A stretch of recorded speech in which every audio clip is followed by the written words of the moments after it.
Hola mis queridos amigos, nuevamente con ustedes, su doctor Tigre, el que ronca en esta negra noche neoliberal, para invitarles a ustedes a reflexionar serenamente sobre lo que es realmente los partidos políticos.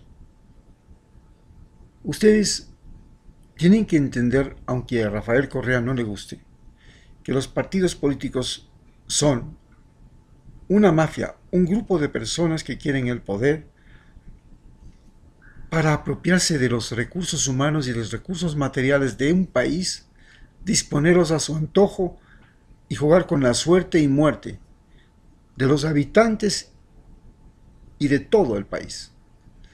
Este es el objetivo fundamental de un partido político. Un partido político no se hace para dar al pueblo lo que es del pueblo. Eso es mentira. Un partido político es un grupo de personas que quieren el poder. Punto. Y eso tenemos que meternos en la cabeza. No podemos creer que un partido político es la cara bonita de alguien. No, un partido político es lo que les he dicho, un caballo de Troya, una bolsa que tiene adentro un gato por una liebre. Es el engaño manejado a través de los medios de comunicación, la prensa y la propaganda. Es la utilización de todas las astucias, de todas las vivezas, de todas las anormalidades para llegar a poder encajar dentro del país, de un gobierno, y luego hacer y deshacer, como lo que estamos viendo con Lenín Moreno. Utilizó la mentira para llegar al poder. Una vez que estuvo en el poder, cambió completamente y se deshizo de la máscara que tenía. Se deshizo además de todos los principios con los cuales él había ganado las elecciones y se pasó al lado de los enemigos, de aquellos que le insultaron durante la campaña, aquellos a los que él decía que habían llevado al país a la pauperización. Antes de Rafael Correa, recordemos que antes de Rafael Correa vivimos una debacle en el siglo XX que culminó con la crisis bancaria y la desaparición de la moneda del Sucre. Miles de suicidios, la mayor emigración humana de Ecuador hacia Estados Unidos, España e Italia. Fue un verdadero desastre que todos los percibimos, que todos lo sentimos, aunque los muchachos que ahora están yendo a votar ni siquiera tengan idea de lo que pasó o sea una historia remota. Esto nos hace pensar nuevamente que los partidos políticos son esencialmente una cueva de víboras. Para vencer a los partidos políticos y para gobernar un país, ¿cómo se puede hacer? Ese es el tremendo dilema.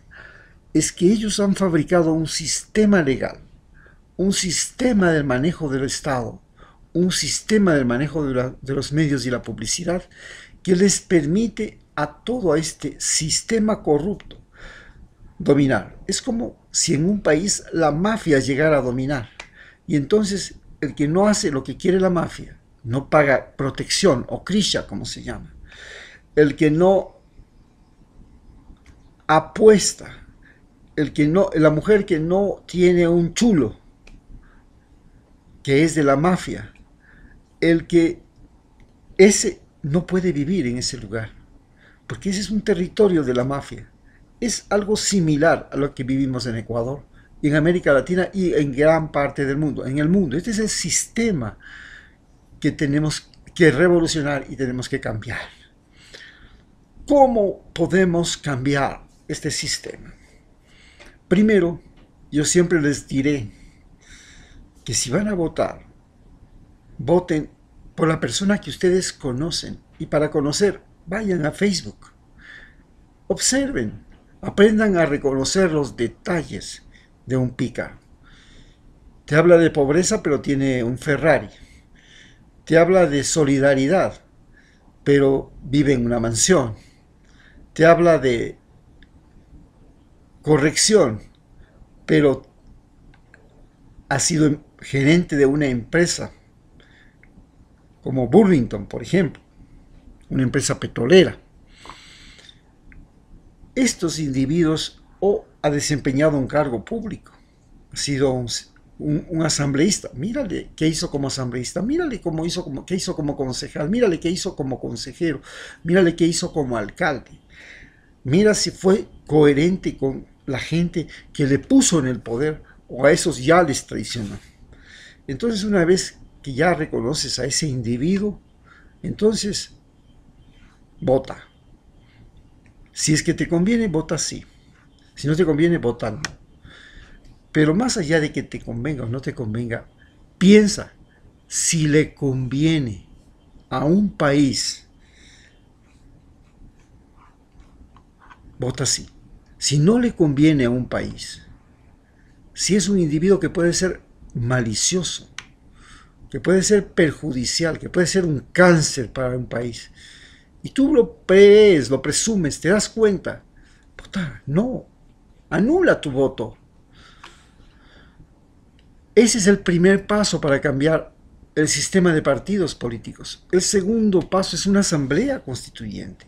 En esa asamblea constituyente tenemos que hacer desaparecer la ley de partidos. Y tiene que haber lo que se llama la ley de participación democrática.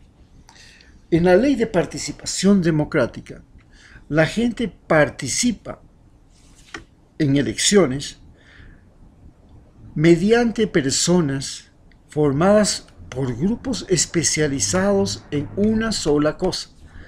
Es decir, los artesanos ponen su candidato, los médicos pondrán su candidato, los ingenieros pondrán su candidato, los trabajadores los suyos, los indígenas los suyos, los homosexuales los suyos, las mujeres el suyo. Y estos grupos son los que van a ganar las elecciones si el problema de esa comunidad y de ese lugar y de ese país es, por ejemplo, el desempleo. Entonces, las organizaciones que luchan por el empleo pondrán su presidente. Si el problema es la delincuencia, las organizaciones que luchan contra la delincuencia pondrán el presidente. Si el problema es económico, las organizaciones de economistas pondrán su presidente. Si el problema es la salud, bueno, las organizaciones de salud, tanto médicos, enfermeras como usuarios del sistema de salud, pondrán su presidente. Si el problema es la educación, los usuarios del sistema educativo, los profesores, los estudiantes, pondrán su presidente. Este es el sistema que tenemos que generar. Este es el sistema que tenemos que crear. Desaparecen los partidos políticos, que son lugares donde hay un individuo que se considera iluminado por Dios, lo que se llaman los todólogos. Él tiene respuesta para todo, sabe todo, resuelve todo. Poco le falta ser la mismísima encarnación de Jehová.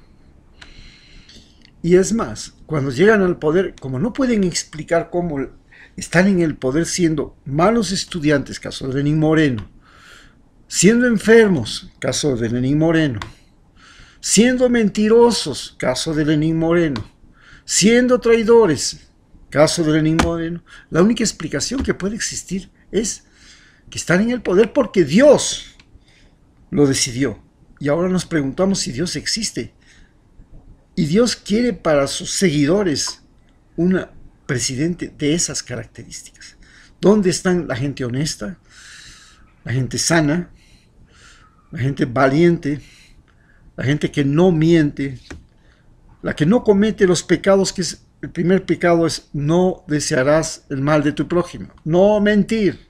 Los 10 mandamientos son simples leyes. ¿Dónde están aquellos que cumplen con los 10 mandamientos y llegan al gobierno?